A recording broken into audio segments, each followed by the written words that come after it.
what's going on, you guys? Nick here with Nick Strength and Power. I've got a couple of interesting stories for you guys today. The first story that I have for you guys today, Julius Maddox. As you guys know, Julius attempted the bench press world record yesterday to break his own record with an 800-pound raw bench. Now, as many of you guys already know, this was not the first time that Julius has attempted this weight. He did this about a year ago. I guess it was over a year ago now, where they misloaded the bar for the 800-pound bench, and he wound up missing it. It was close, but he missed it, and that was over a year ago. So this attempt for 800 pounds, he missed it again. There was no misloading. The load was correct. The bar was correct. The weight was correct. But he came so close to pulling it off.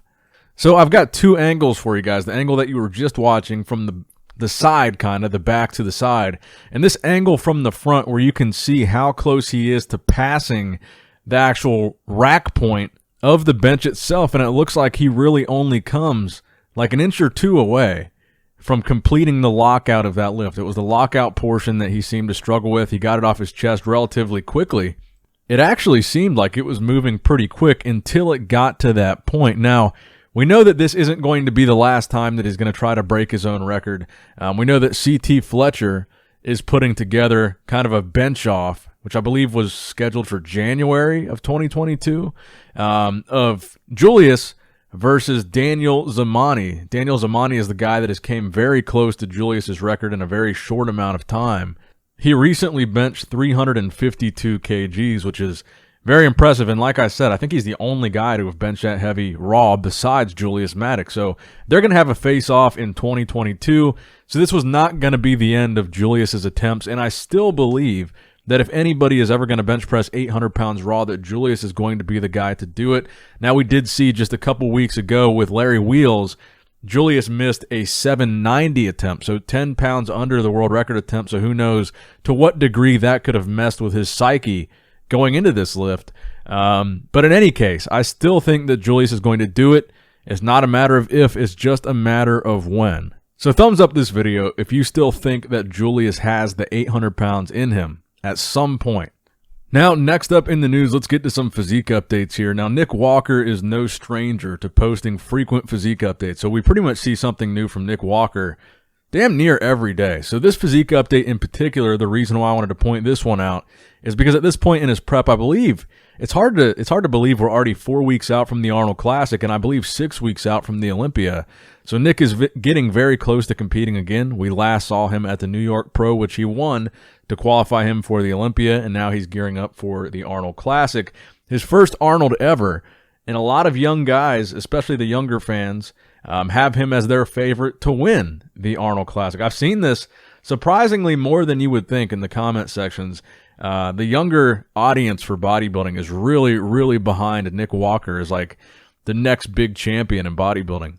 So one of the reasons why I wanted to show this physique update is because the thing that really jumped out to me is Nick's waist looks pretty small here. Now, obviously, one of the main criticisms of Nick up until this point has been that his waist is a bit blocky in certain poses or in certain transitions, similar to like what we saw with Phil.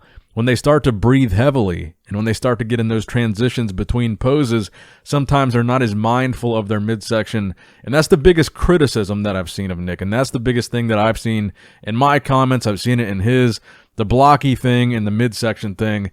And in this physique update, his midsection actually looks pretty small. And the way that he hits poses, and another thing that he has working in his favor, I think, is how deep and separated his abs actually are. So it makes him look that much better when he is contracting and he is flexing them and he is controlling his midsection. That definition certainly doesn't hurt. But I think Nick has done a good job so far of really training and posing for controlling his midsection. And I think, like I said, this update is just an example of when he does control and present it properly. It looks small. It doesn't even look like an issue because of the way that he can pose and the way that he can contract and control his midsection. So as long as he stays on top of that, I think Nick is going to do very well in the next two shows, which will be the Arnold Classic and the Olympia. And now a word from our sponsors over at Labrada Nutrition.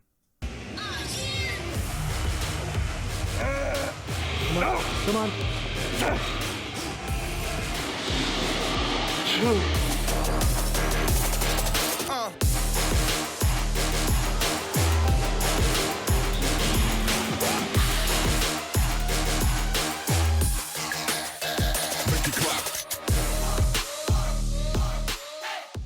All right, so I think that was a pretty good segue into the next story here. Hunter Labrada. Since we talked about Nick Walker, since we just had a Labrada ad, I want to talk about another young guy that I think is going to make a very big wave in the Olympia this year.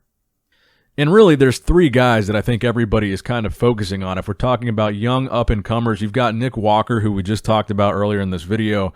You've got Hunter, and you've got Iain. I think these are the three main guys in men's open bodybuilding that everybody has their eyes on to see who's going to place where as they battle it out, all off of victories. You had Nick win New York, you had Hunter win Chicago, and then Iain won Tampa and Texas. So all of these guys are young, they're new to success in bodybuilding, and they're all winning shows. They're all going to the Olympia off of winning major shows. Iain being in the best position after winning 2 shows back-to-back, Texas and Tampa.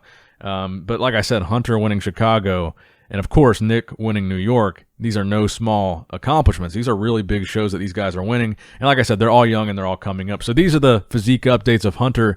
These would have been taken at 7 weeks out from the Olympia. So we're just under 7 weeks out now. So we're 6 weeks and some change from the Olympia. And these are the physique updates that he posted. Some most musculars, front double bicep, front lat spread, side chest, side tricep, and a back double bicep. So personally, I think Hunter's strongest poses are the side poses. I think that's where he's really dominant. Then I think the front double bicep is another fantastic shot for him, probably one of his best shots. And again, I'm really excited to see where he places at the Olympia because, again, we talked about those 3 guys earlier. But Iain beat Hunter at last year's Olympia. Nick didn't go to last year's Olympia. So you had Iain, who was 7th place, Hunter, who was 8th place, and Nick Walker, who's a wild card, arguably going in off the win of the biggest show of the season, which is the New York Pro. Because none of the guys, unless you win the Arnold, which would be pretty huge for Nick, but unless you win the Arnold, you're not going to the Olympia off the Arnold. The Arnold points are going to be for next year's Olympia. So looking at Nick and looking at where Hunter and Iain placed last year, Hunter and Iain both look like they've improved in some aspect or another from last year to this year. So assuming they improve this year, and then you've got Nick, who a lot of people think is going to be a first call-out guy, could you see all 3 of these new young guys in the first call out at the Olympia? What if we have a guy like Nick crack the top 6? All these guys are like right on the outside looking in of that top 6. And I guess the question this year is going to be, who is the first of these young guys to crack into those top spots at the Olympia? Will it be Hunter? Will it be Iain? Will it be Nick? And so far, they all look fantastic, all their prep updates. And we'll go over to the latest update from Iain, which was just a curl video, which I believe is being shot by Chris Bumstead. They're actually training together in Florida. And I believe Nick Walker is actually there training with them as well, but it's going to be interesting. Iain looks good. Obviously, he competed the most recently out of all those names, so he's going to be in the best shape. From a logic standpoint, you would think that he would be in the best shape out of all those guys, and he looks pretty freaky in this video. He usually does in his videos and pictures leading up to any show. But I guess let me know what you guys think in the comment section below about those 3 guys in particular. So Olympia predictions, but only as it pertains to those guys. Who do you think will place the highest, and what do you think those placings will be? Iain, Hunter, and Nick. Comment below. And I guess you can throw one more name in there because there was this physique update posted today by GoodVito, Vitaly Ugonikov, the Russian phenom bodybuilder. I believe he's only 23. This is another young guy that a lot of people in the industry are talking about, although he's not in the IFBB, but he is in the IFBB Elite Pro, but not the IFBB Pro League. So he's pro in a different organization. But if you compare him, maybe even compare him to some of the physiques that we just talked about, these younger up-and-coming guys, Hunter, Iain, Nick, GoodVito, where would he place compared to these guys? I want to see him on an IFBB stage in the near future. Let me know if you guys agree with that, but I really, really, really want to see GoodVito make the jump from the IFBB Elite Pro to the real deal, the IFBB Pro League over here. Now, next up in the news, let's talk a little bit about 212 bodybuilding, specifically the 212 Olympia and reigning, defending 212 Mr. Olympia, Shaun Clarida, who just did a guest posing this past weekend at 7 weeks out from the Olympia, where he will be looking to defend his title. And a lot of people are wondering if that's going to be a possibility for him with these young up-and-comers like Derek Lunsford working with Hani Rambod now. You've got Keon going to the 212 Olympia after winning the Chicago Pro. You've got a lot of these young guys that you can make an argument for Derek winning. He looked crazy at the last guest posing he did. You can make an argument for Keon winning if he tightens up the conditioning because he's got that crazy structure and those crazy genetics. But Shaun Clarida is a guy that I think a heavy reason why he won was his conditioning was so undeniably good at last year's Olympia. You guys know he's not the biggest guy. He's not the best structured guy, but he was by far the most conditioned guy in that lineup at the last Olympia. And if he brings that conditioning again, that's something that Derek has struggled with. That's something that Keon has struggled with. I think they're going to have a hard time bringing down Shaun Clarida if he's able to replicate or even improve that conditioning from last year.